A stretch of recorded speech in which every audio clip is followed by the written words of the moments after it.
আজ তো শিয়াল দিয়েই পেট ভরাবো। ঘন জঙ্গলের মাঝে থাকতো এক ভয়ঙ্কর বাঘ। তার নাম ছিল গর্জন বাঘ। সবাই তাকে খুব ভয় পেত।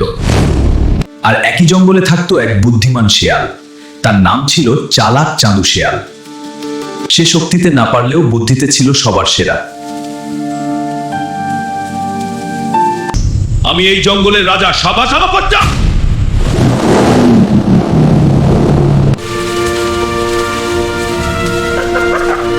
শক্তি দিয়ে সবসময় জেতা যায় না, বুদ্ধিও লাগে। এই শিয়াল, শুনেছি তুমি নাকি খুব চালাক। চল দেখি কে বেশি শক্তিশালী। শক্তি নয়, বুদ্ধির পরীক্ষা হলে কেমন হয়? রাজি।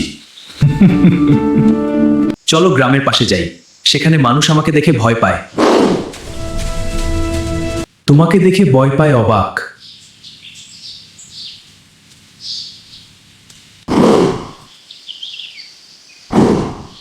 তুমি আমার পেছনে হাঁটো, দেখো সবাই কেমন দৌড়ে পালায়।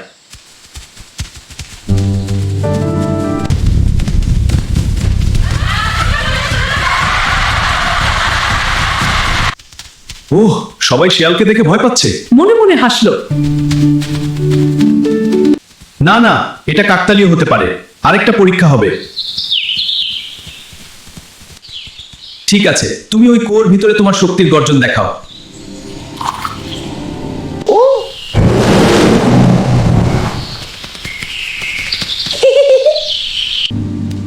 তুমি সত্যিই চালাক। শক্তি থাকলেই রাজা হওয়া যায় না।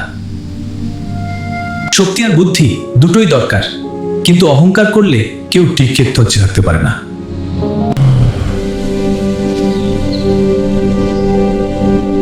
বন্ধুরা, এই গল্প থেকে আমরা কি শিখলাম? শক্তির চেয়ে বুদ্ধি বড়, আর অহংকার করলে শেষটা ভালো হয় না। ভালো লাগলে লাইক দাও, কমেন্টে বলো বাঘ না শেয়াল কে তোমার ফেভারিট। সাবস্ক্রাইব করতে ভুলো না।